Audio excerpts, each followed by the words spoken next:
Welcome to another Quantum Conversation, brought to you by AcousticHealth.com. I'm Loren Galey, and I invite you to sit back as we enter the quantum realm, that space of the greater part of you. It is your connection to infinite possibilities, infinite potential, and infinite mastery. So welcome to the quantum realm as we meet my next guest. This conversation requires an open mind and an open heart. My next guest says that she was born and comes from the etheric realm of Venus. We're going to hear her story, and by the end of the story, while this may seem unreal or hard to believe, by the end of this conversation, with an open mind, you will have a different perception. Omnec Onec, welcome. Thank you, Omnec, for being here. Oh, thank you for sharing my story with others. It is an amazing story. Not easy for one to stand up and be in that truth. So I thank you for being in that truth your whole life. And yes, it's a different reality. So we're going to learn about those major lessons. What we can tell by your teachings throughout your life is that Venus has evolved and become spiritually advanced, and it became astral. And Earth is going through the same process. And what we have learned and what we know is that it definitely gets spiritual. It is a spiritual journey, and in your book you say it is a new understanding of life and other human beings. Let's start with your journey to Earth, and that takes us to the planet of Venus. And so please share more and explain, because it's an astral realm, and some would say that Venus did ascend in the last great shift. Well, at one time we were a physical realm, and our environment was depleted, and due to our love and bringing so much into the earth realm and sharing with other people, we were given a spiritual gift that we could reside on a different dimension and still keep our cultures intact. Through that spiritual journey, coming to get into a physical form definitely is not easy. Can you share more on this and what your journey was like coming to Earth? Well, we have a city that on the physical Venus, as well as the many different levels, and it's under a climatic dome on the physical. It's the city of Retz, which is the capital of our planet, and it serves as the doorway into the physical and the astral dimension where we reside. And through this portal, we can do a spiritual exercise and manifest a physical body if we decide that we're going to live in the physical realm for the rest of our incarnation. So it's a doorway. It serves as a doorway. That's very interesting. Isn't it fascinating that when you came to Earth, you came on a ship, and you were with your uncle, and you landed in Tibet? That is another portal. Yeah, there is a temple there that serves, as a place for extraterrestrials to reside when they come to Earth, to gradually get used to the environment and the vibrations here. Temple also resides on many levels. Tibet and areas in Tibet with these portals are ways onto the planet and off the planet. As souls currently incarnated here, would you agree? If they're spiritually aware, of course, they know of this place. It depends on the awareness of the soul. So your story of landing in Tibet, what was that journey like? Our craft that we travel in doesn't use a propulsion system, with gasoline, and so we use the magnetic energies and forces that are abundant in the universe. And so when you're sitting on the ship and traveling through space, it's like sitting in your own living room. It's very still and very, balanced. So you don't really feel any movement. And it's very rapid. So by rapid, when you left Venus, how much time would have gone by? We got here in less than a day. People can go on YouTube and see your stories of when you came out in the media in the 90s. When I was much younger. And beautiful. And I do have to say, we're going to get to that story when you were on Jerry Springer. You handled yourself so beautifully with such grace. Those who are familiar with Sanat Kumara will totally say that you resemble him in many ways. Oh, thank you. Is he one of your teachers? He was one of my dearest friends. Spiritual advisor, yes. I am guided by many, many individuals who are ascended masters and teachers and spiritual protectors and guides. There are many of them that help me with my journey and with my mission. And I communicate with them via mental telepathy, and when I'm asleep, my soul journeys to the other dimensions if I have to have meetings with them. And the meetings, what do you discuss when you're in those meetings? So sometimes it has to do with the worldwide situation and what is coming to pass and our role in that and what we're individually doing in the spiritual growth of mankind and helping with the awareness of the transformation process that we're in and what to expect in the future. There's lots and lots of things. I learn as well as I am part of it. I'm also learning as I go. Okay, so then you've arrived on the ship here to Earth, and your story is amazing when you land in this portal in Tibet. These stories of levitation that we hear from Tibet, and the masters who come and go. And you saw some of these masters there in that temple, and some of the other monks did not know that you were from Venus. They just thought that you were another human. So that's fascinating as you land on Earth and walk towards the temple. How long were you there as you acclimated? I was there for a couple of years.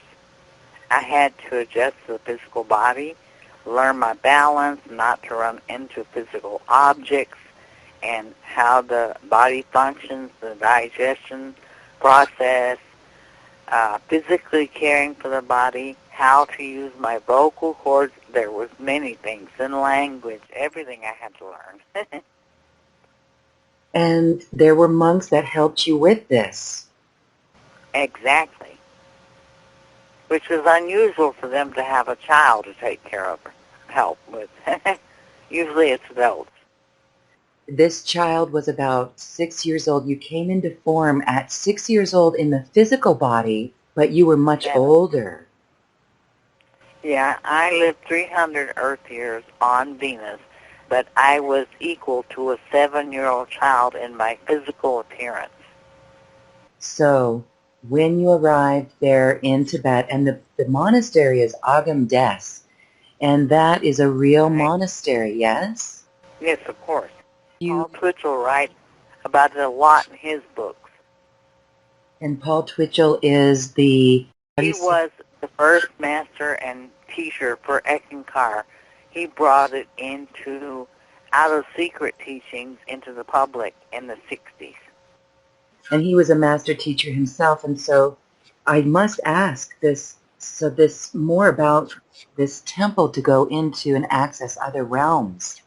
The fascinating thing, these masters can teleport and bilocate. Did you see any of that yourself? No, but I have done it myself. Okay, please share that story. Well, it's just, it's something that as a spiritual teacher And when you advance to a certain stage, it's part of your abilities that are allowed you for your work. And it must be done, as you said, it's a spiritual journey. And so it's done when Right. we...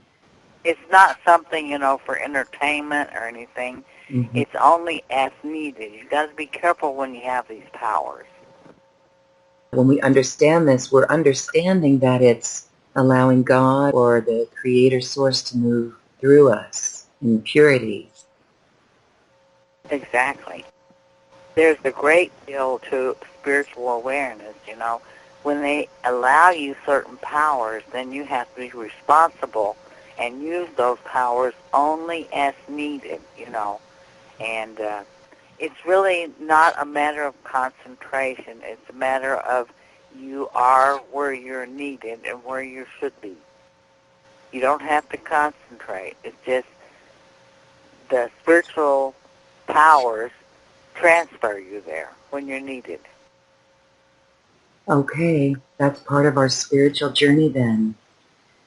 All right, now back to the story, because then after a couple of years in Tibet, and I know that your uncle was there, you were never allowed to go to the marketplace for fear of being noticed. Here you were blonde, fair-skinned, blue-eyed beings in human form.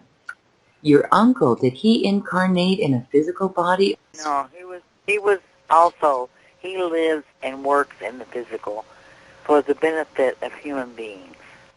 For the benefit of human beings. And when we say human beings, this is across the universe. Yeah, of course.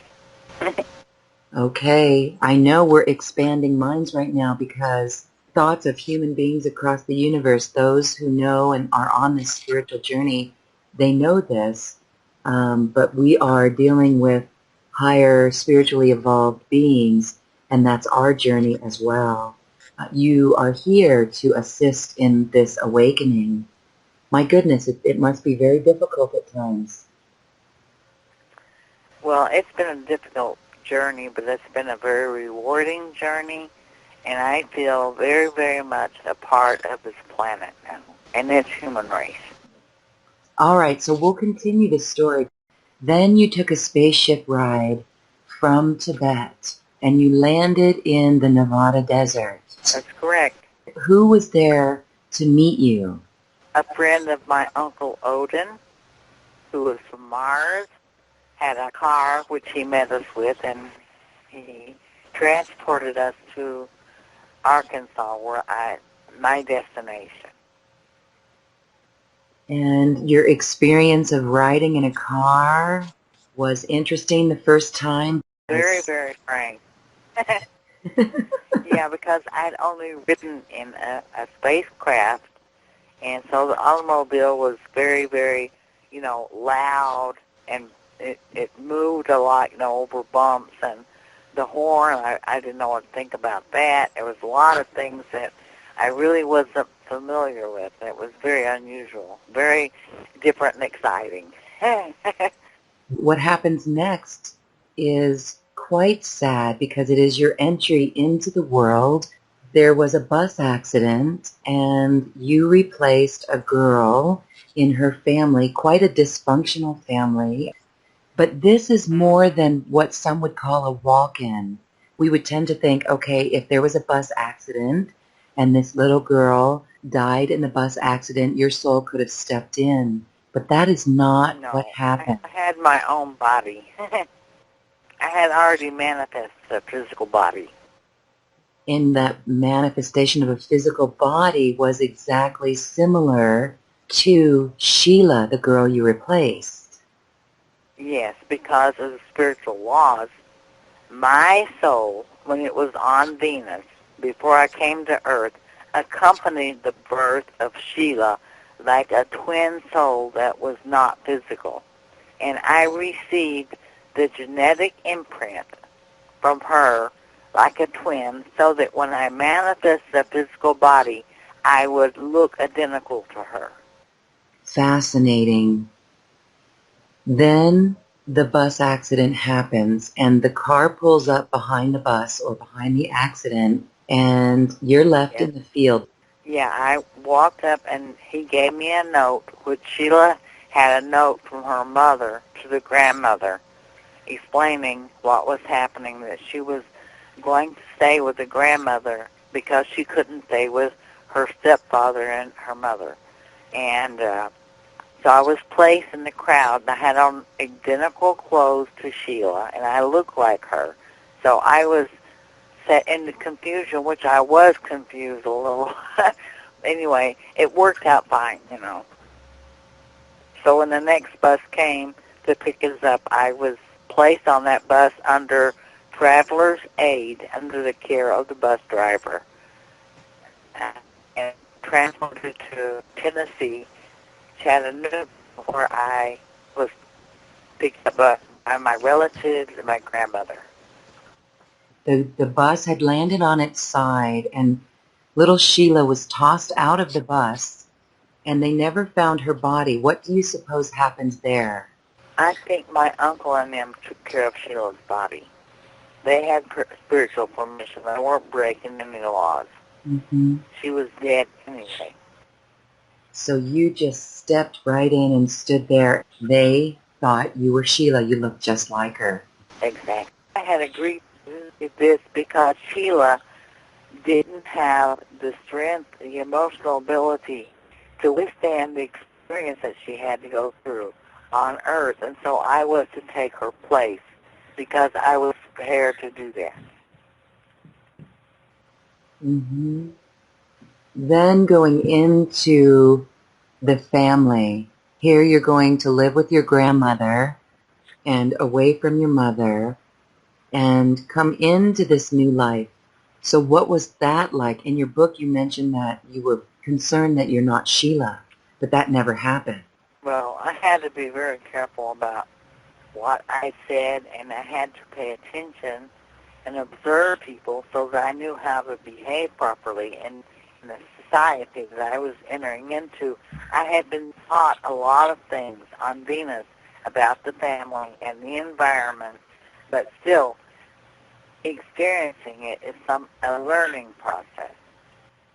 So your story of growing up, that's quite sad, and incredible lessons of love. So anyone who wants to read the book, amazing. And then later in your life, as you step out forward and make this known, that's a fascinating story. Before I get there, though, I do want to talk more about Tibet and the portal of what this is and how it is set up for this to receive other beings and acclimate them on our earth. And that's quite fascinating. Exactly. This goes on Yeah. regularly. There's many places like that all over the earth. People aren't aware that there are spiritual temples located at different parts of the world, you know, that serve as portals and dimensional doors, and where spiritual awareness exists, you know, all the way up to the soul level. There's much that goes on that people don't know about, and the whole point of my book was to introduce this to people so that people would have an awareness of more than just their physical existence. To have more than a physical existence. So talk more about these realms as you see it, as you know it. Well, these realms are just as expansive as the physical universe. It's unlimited. And there's much to be learned in these realms because they have laws and they have a place. And when you're there, your appearance changes because your vibrations adjust to that level, and you have a body that is in tune with that dimension. And you exist there just like you exist in the physical. But you learn on a different level. And it's different levels of awareness, you know, for the soul. It's very enriching. That's where the soul was created way beyond these dimensions and came down to the lowest dimension for learning things that you can't learn in the higher realms. And so every advancement is like a journey back to where the soul began in the first place. Yes, and so some of these lessons on Earth are extremely painful, but And that's what you... difficult.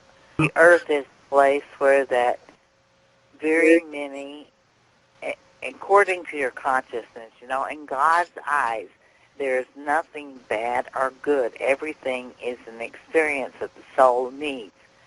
A murderer and all the worst things that you can imagine is part of experience for the soul to attain on its journey, and it has to experience everything in the physical realm before it can advance to the next realm.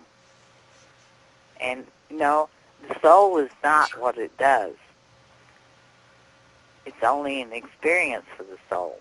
And it's not bad or good. It's something that helps the soul develop. And once the soul experiences something, it's not interested in repeating that. Thank goodness that we go through some of these trials and hard times on Earth and hopefully not to experience it anymore. Beautiful, because your story, reading it cannot be more painful. The love of a mother, or having to live in different places and having to deal with so many stepfathers and bringing a child into... It was a difficult journey. My life was full of them because it is my last life, and I had to experience everything at once because I had accepted, that I would take on Sheila's karma, and on top of that, I had my own individual karma. So I had a double dose. Some would say a triple dose, my dear. Mm-hmm. But you know what? That makes you better. It makes you have a greater understanding for everything that goes on around you and everyone. And love for them, And love above all is the most important. Love above all is the most important. I call it the Love Chronicles because that's how we learn, and it's through those challenging relationships, just like you said. Okay, so now you step out onto the world platform, and this was in the 90s, and Wendell Stevens in the UFO crowd, ufologist crowd, brought you forward, and now we're bringing you into a convergence with the spiritual crowd. Those listening to this program are on the ascension journey, and we embrace you, Omnec, because I know there's many who are going to resonate with this and perhaps even realize that they too could have come from Venus. Part of your mission is to share that there are others. You're not the only one. Talk about how many there are. What do you think? How many? What are the numbers? I'm not really sure. That come here directly from Venus, there are thousands. People that have lived on Venus before, I couldn't even count the numbers. There's so many souls that resonate with my story because they're familiar with it. Deep in their soul understanding, they remember, and they have lived there before, of course, in other lifetimes. So I'm not really sure how many people have been on Venus before, but I'm sure there's many that are listening now that know that deep in their hearts they feel they feel in tune with what I'm talking about and what I have experienced. And but we're all connected as soul. We're a big soul family in the first place. And so we all have this love and this connection on the spiritual level. And so your mission here for our Earth is to raise awareness on this, and it does take an open mind to do that. Yeah, I want people to be aware that their heritage is far richer than just on this earth. It goes far beyond all the dimensions they know of, and far their heritage in the physical through the human race comes from far beyond this universe. It's amazing how rich their history is. You've existed as soul for millions of years. Mm-hmm. Now, because there is no end to existing as the soul. You are eternal, and life, existence beyond the physical is amazing. Death is only a transition from one existence to another, but you still are. so here we are, evolving spiritually on Earth to join the Brotherhood of Planets. When we have these portals at temples around the world that have portals and dimensional doors, and beings are coming in, this is how others are manifesting into form. Yes, many of us come into the birth canal, but there's others that come in through these temples, helping us evolve spiritually. Why can we not remember? How come some cannot remember? It's hard to remember because the physical brain is limited. You can only remember through the soul's existence. And you have the right to remember, but you have to ask your spiritual guides and your masters to allow you to have these soul memories into this physical consciousness that you have now. Can you give us some advice on how we can tune in and tap in and identify and grow closer in connection with our spiritual guides and ascended masters? No, we all have them for our protection and for our guidance. And all you have to do is, when you're quiet, sit down somewhere, breathe slowly, like in meditation, and visualize colors and the sounds of the different dimensions, which are mentioned in my book and on my CDs and stuff. And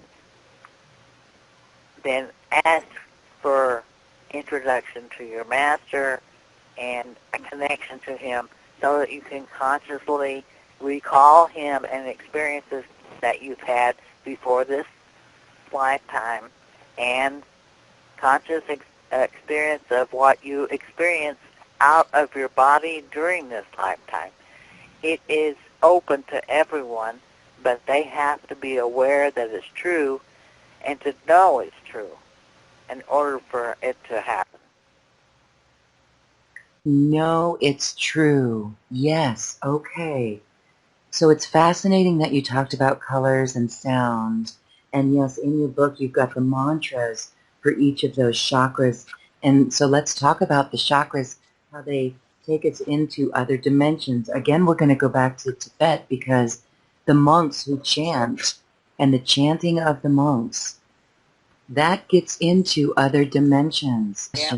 The mantras are related to the other dimensions, and the colors and sounds are also related to certain dimensions.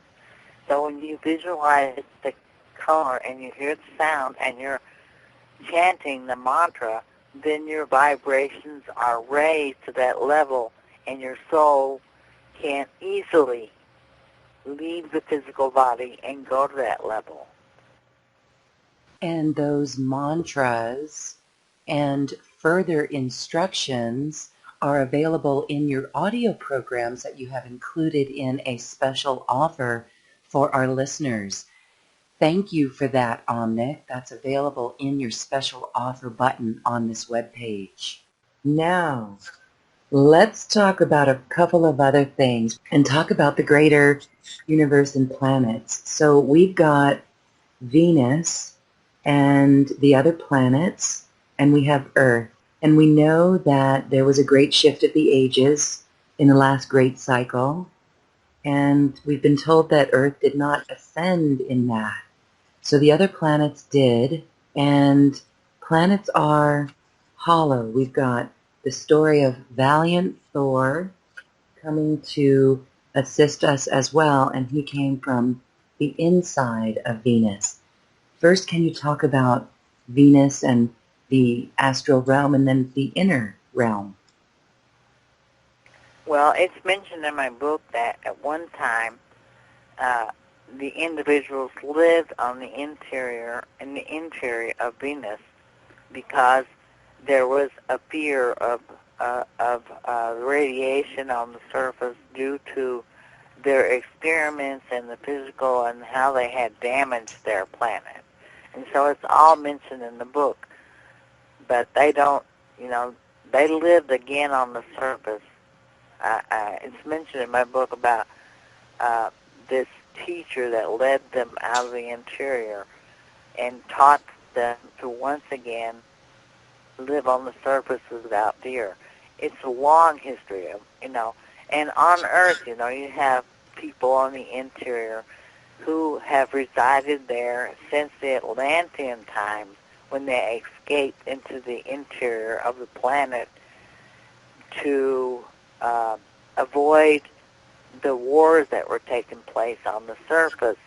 And they still reside there until mankind reaches a certain awareness and his physical conditions change so that they can once again communicate with them and live in harmony with them.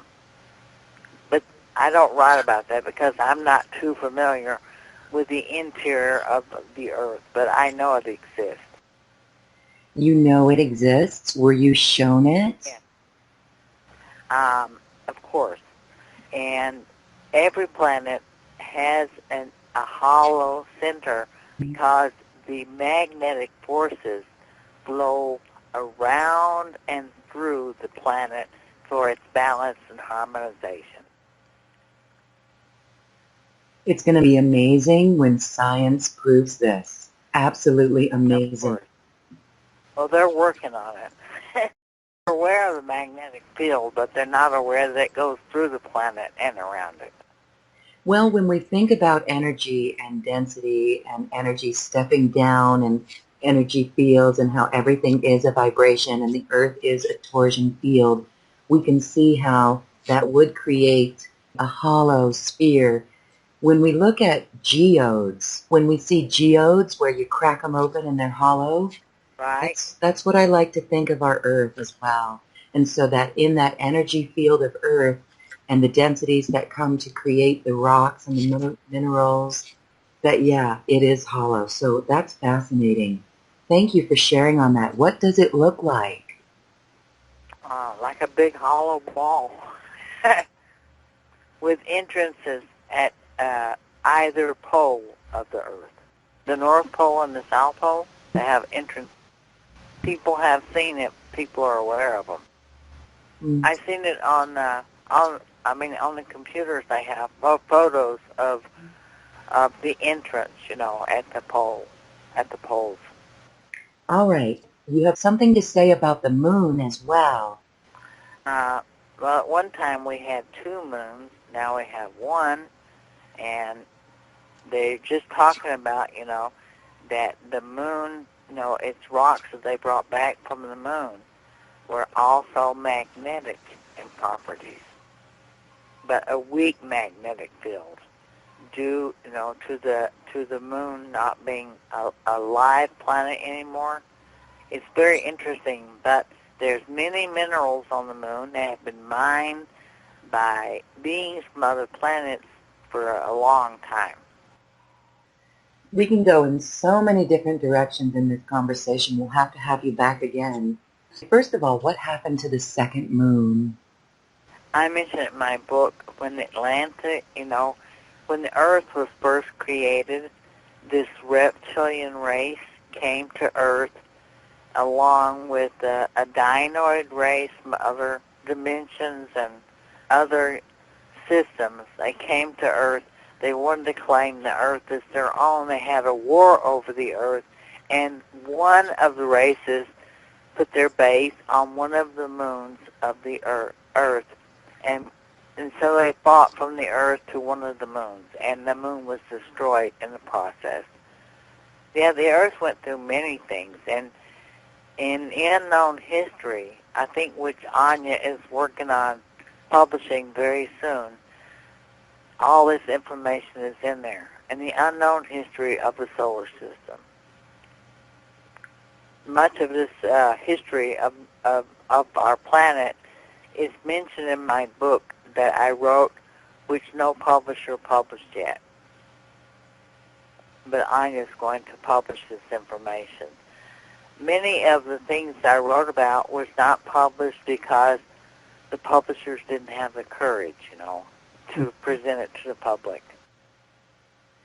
Well, this is the truth coming out, so thank you. And Anya, you were on the call with us. Do you have anything to share about this piece that you're pulling together? Okay, yes, Omnec is absolutely correct. It's really all the missing information that had not been published until now in book form are going to be published pretty soon. I had a lot of help from many people who helped me proofreading it, because of course you know that I'm German, and part of the book was still in German when I wrote everything down. It contains transcripts from presentations and many interviews with Omnec, and also the unknown history of the solar system and all that. Actually, this information is already available, but not in book form yet. So it's available on YouTube in an old lecture from 2003, and it's available as a DVD. This is a wonderful, big, fat information. Omnec spoke, I think, about 15 years about this history of the Earth and the transformation process. She held lectures and gave workshops. So this information is part of this new book. That's correct, yeah. And I know that you've got CDs that you're including in a special offer, and those have more of your teachings. We'll talk about that in a moment. So this is the history of Earth, and I must ask you then, are the Pleiades related to Venus? And then is Venus related to Lemuria? Venus is related to Lemuria, but the Pleiadians are mentioned in the unknown history as the ones who came to Earth wanting the spiritual information from the Atlantean and Lemurian people and created a war over that. So, they have many societies in the Pleiadian system. Some are positive and some are not quite so developed. So it's a very diverse planetary system. And so I can't say they're negative or positive, but I know that they have great things to offer, but also they went through their time of developing, and they made some mistakes which they're trying to correct. But they are totally individuals that are different than Venusians. Mm-hmm. In my book that Anya is developing, I do mention the true story of Christ as he was known in our society, what really happened to him. It wasn't published by my publishers because they had a fear of the organized religion's reaction. So in a gist, what does your book say about Jesus? He was an advanced spiritual soul who was chosen to be born in the area where he was on Earth to bring information, and his true heritage, his father, came from another planet, and Mary thought he actually was a god because she didn't understand that he came from another planet, It's all complicated, but it's written about in my book. The unknown history and the true story of Christ is all in that information. But he was guided by his father and higher spiritual ascended masters to give information to the people of Earth to help release them from their old religious beliefs and their, slaying of animals and their prehistoric understanding of life. So it's a beautiful story, though. Yes, well, we can't wait to read that. Okay, when you came to Earth, you had your mother's jewelry. Do you still have it? No, I had a ring of hers, and one time I was changing for a television show, and I left it in the restroom at a service station. I called, and they said they had it, and when I got there, they didn't present it to me, so it just disappeared. Oh. And even though I told them it wasn't valuable, it just had, my own personal reasons because it was something I inherited. Mm-hmm. And I don't know what happened to it. It was a carnelian and silver ring. From Venus, and so carnelian, that is more of that like fiery aspect. Interesting. So on Venus, we have crystals that are similar? Yeah, actually the emerald originated on Venus. The emeralds, okay. Okay, two more questions here. When you came onto the public scene, you met Maria Popovich. And in my mind, that is confirmation of the truth of this story. Maria Popovich is a Russian pilot, and I believe that she is on... Yeah. Go ahead, share more on her, who she is, and your relationship to her. It was like two children. She was amazing. She knew I was going to be there at this convention where she came to. And when she saw me, she ran away from the reporters and everyone that was surrounding her on her American tour and ran over to embrace me. And we didn't speak the same language, but we understood each other. It was the funniest thing you ever seen. We loved each other so much. We had such a connection. And everybody said, well, how do you understand each other? And we both just pointed to our heart and our head. And she learned to say, I love you too, in English. Because I kept saying, I love you, and she said, I love you too. So it was really amazing. And I spent 2 weeks with her in California on her tour because she was here for a while in different states. And, it was a wonderful experience. And she took my book back to Russia with her. But I had to send her another one because in Russia, they confiscated the book to put it in Star City in Leningrad. There's a place called Star City where all the cosmonauts live. Oh. Marina told me about this, and she totally accepted extraterrestrials as a matter of fact for her, And I gave her a little UFO that had a sensor in it. When you placed it on your hand, it would start whirring and blinking, and she absolutely loved it. Wonderful. Okay. That's a fascinating and cute story. She's a beautiful lady. The next question I have is about Commander Valiant Thor from the Inner Venus. Someone had asked you if you ever met Val Thor, and while you might not have met him, did you think that you met him in Vegas one time?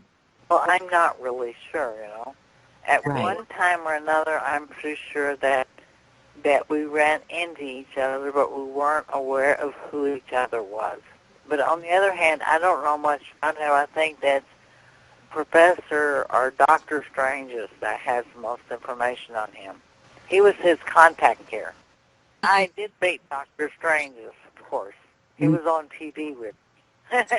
Let's talk about that TV episode. You were very brave, and you went on Jerry Springer's show, which later I think he got very controversial and sensational. So I do have to say that you handled it very well. It was almost a circus how they had that scientist there to light a lighter and wanted you to hold your hand over the lighter because you came from Venus. It's very crazy. But on the other hand, you know, I told Jerry before I went on that I wouldn't be a guest on the show until he read the book and had a total understanding of what I was about. That I wasn't going to be there for entertainment. He was a great supporter of mine for years after that. You can tell in the interview that he's into it. I like a whole lot. Well, fascinating. Okay, and so here I appreciate the time with you today, and I'm honored that you want to share information with people because that's what it's all about. Thank you. Yes, that's what it's all about. And now let's send out a message as you say goodbye for those who are awakening to this fact, because you are here to help others awaken as well. And the ultimate goal is to have humanity see each other from this heart-based center and a new understanding of each other as humanity.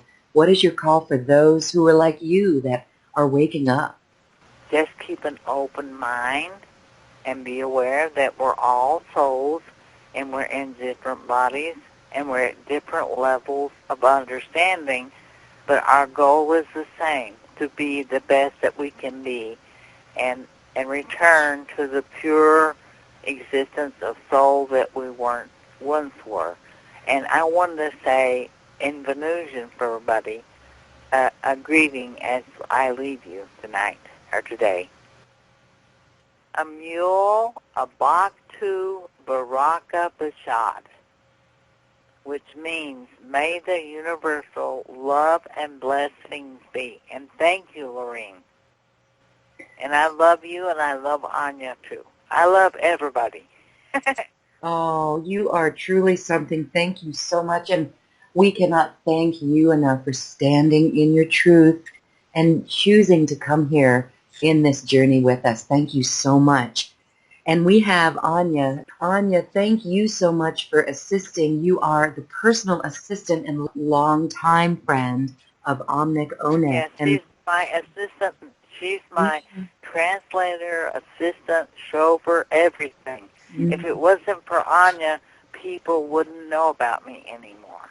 She keeps me alive in people's hearts and minds. I'm eternally grateful. Thank you, Omnec Onec. To learn more about this off-planet spiritual guidance, please check out the special offer that Omnec has put together for us. Omna, please share more about these 3 audio programs available in digital download. Okay, the CDs are, all 3 CDs are very different, yeah. One is the soul journey. This is what Omnec just spoke about, pretty detailed. She spoke about the importance of mantras, sounds, and colors to help visualizing and to help getting access to the other dimensions and to practice soul journey. So for this purpose of practicing the journey of soul or soul travel, as some people also call it, she created this CD. It's a very beautiful CD because it contains many musicians participated in it, and it's a travel through the dimensions. It's a journey through the dimensions. It starts with the physical and ends in the Anamilok or gods, in the gods plane, and then you have a return sequence. The whole CD takes about 70 minutes, and you travel through 7 dimensions until you reach your origin, which is God or pure light, the white Anamilok zone. And so this is to make experiences in these different dimensions. This is the one CD. The second CD you mentioned is my mission on planet Earth. This is Omnec's story. This is a CD that she spoke by herself. Of course, the Soul Journey she spoke as well, but the Soul Journey is mostly contains the music, and she only gives the instructions, the directions always in the beginning of each dimension. But my mission on planet Earth is a complete audio CD. It doesn't exist in written form. She spoke it freely. She spoke about her mission, about her origin from Venus, how she came, and gives, of course, lots of spiritual information on love and the Creator and everything. I think it's about 50 minutes long, this CD. And the third CD that's in this special offer package today is From Venus with Love. From Venus with Love is a poetry and music CD with poems written and spoken by Omnec. It also contains 2 songs that Omnec wrote herself and sings herself. You will notice when you listen to the CDs that her voice was much lighter and clearer at that time. The CDs are from the 90s, and now, of course, as you have noticed, she has a different voice. It's a lot deeper, and she had a stroke, so it's not so clear anymore. But when you listen to the CDs, it's all very, very light and very clear. These CDs are really wonderful. We're so excited and thankful that you've included them in this special offer. It's quite amazing work. This is off-planet, spiritually evolved guidance, and we're so happy to have them available to us. Thank you so much. And, you know, the music of the spherical background music, it's like music of the spheres, celestial music. Beautiful. Yes, all the music from all these CDs. I mean, these 3Ds were produced by Wolf Wemje, who is a very, very good friend of Omnec, a long-term friend, and they were living together in Germany for a couple of years. He also managed her at that time in the end of the 90s. Until I showed up, and then I took over somehow during later after 1999, and beforehand Wolf managed Omnec, and they together produced and created these beautiful CDs. So they were in the music studios. This is what he means with Venusian guidance music, the spherical music under Venusian guidance, because he was very, very close together with Omnec, him and his wife and his whole family. She was part of the family for a couple of years. And they had a very, very intense and, of course, exciting time. And during this time, these music pieces and background music and songs and everything was created. Very cool. Such a rich history and part of Omnec, True's spirit. So thank you. Anya Schaefer, thank you for filling in and sharing the information on this special offer. And again, thank you for continuing to keep this information alive and out to the public. It's really important, and you're a beautiful soul to share this and dedicate your life to. Thank you, thank you, thank you. You're very welcome. I thank you. We thank you. Thank you for listening, and thank you for dancing with us in our collective intentions as they go across the universe to the cosmic heart. I'd like to thank my wonderful team at AcousticHealth.com, Heidi, Tony, Tom, Pam, Suzanne, and Garner, who assist with the production of Quantum Conversations, online healing retreats, and more. And thank you too for listening. If you've enjoyed this program, please share it with your friends and loved ones. And we thank you for shining your magnificent light and adding it to the world. This is when we love ourselves like no one else can. We leave you now with music from the universe. Music literally created by the universe as musical notes were assigned to mathematical equations. The result is this beautiful music available at acoustichealth.com. Namaste.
thank you for listening. If you've enjoyed this program, please share it with your friends and loved ones.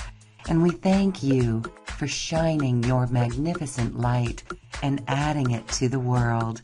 This is when we love ourselves like no one else can. We leave you now with music from the universe. Music literally created by the universe, as musical notes were assigned to mathematical equations. The result is this beautiful music, available at acoustichealth.com. Namaste.